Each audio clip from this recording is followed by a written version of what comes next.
Chapter 24. Cole. "So, you want to tell me who all those people are?" Makenna asked Cole after Cara had taken the group away.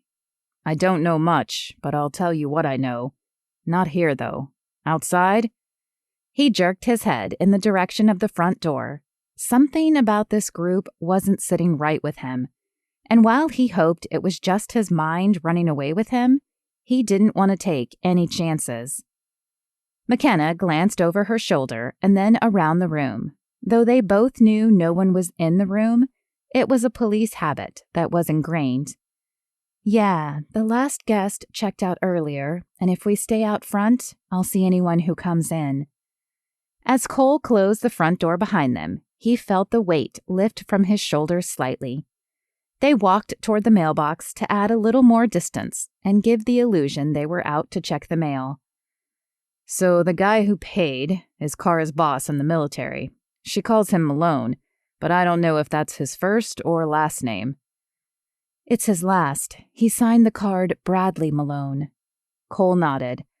"We're still trying to figure out if he's on our side or working for the enemy." Makenna glanced around and then opened the mailbox. "What's the evidence?" Cole shook his head. "Not much. He placed an intern with them who then got super nosy. Supposedly, Malone fired him because Cara never saw him again. That intern turned out to be David Grissom, the man we believe unleashed the virus here.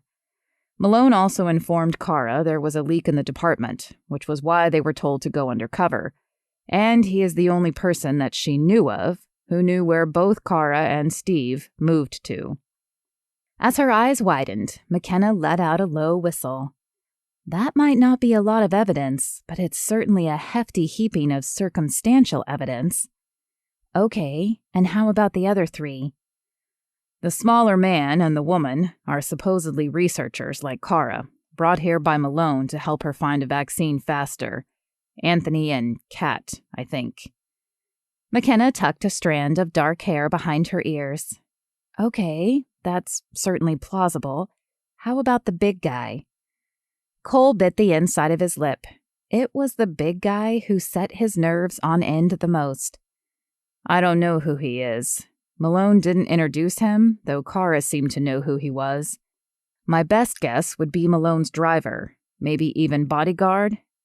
"I'm guessing you didn't get warm fuzzies from them either?" That was certainly putting it mildly. "It's only a feeling, but my gut is rarely wrong. Something just seems off."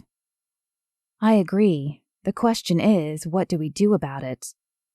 Cole wished he had those answers, but he wasn't a researcher.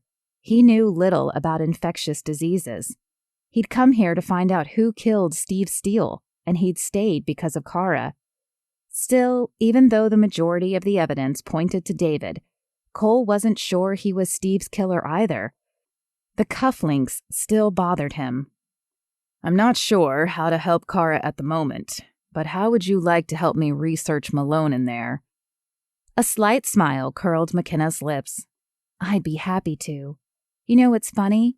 I came here with the thoughts of stepping down from my position at my police department and taking something lighter here, but I seem to be doing more work than I did back in Woodville." Cole chuckled. He could definitely relate. It wasn't that his job was wine and cigars back home, but rarely was he racing around like he was now, and never had he needed to race against time or a virus. "I hear you. Why were you thinking of stepping down, if you don't mind my asking?"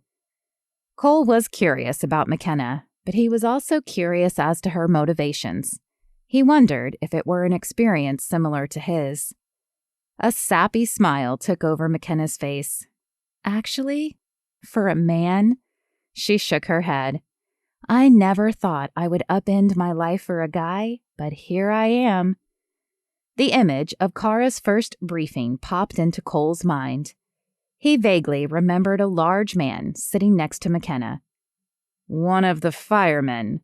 Makenna's smile grew. "Yeah, Bubba. You know, we're kind of like you and Cara." "What do you mean?"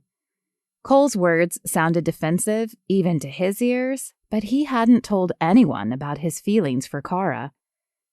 I mean, when I first met Bubba, I thought he was my killer, but he ended up being the victim instead. Her lips twisted into a teasing smirk.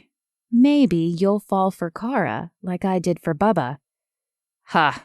I don't know if I have time for a woman in my life. The lie came out easily, as he had told himself it often enough over the last few years. But Makenna was not convinced. Neither was Cole, for that matter. She shook her head at him in a scolding manner.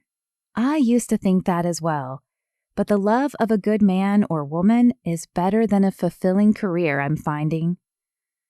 Cole needed to change the subject, and fast, before he found himself uttering words he wasn't sure he could back up yet. It had only been a few days, but Cara had wormed her way into his heart. You might be right, but before I think about a romance, I kind of need to wrap up a murder and help keep a virus from decimating this town first. Agreed. So let's go see what we can find out about Bradley Malone. Cole hoped they would find something. He would hate for the killer to be Cara's boss, but knowing was definitely better than wondering.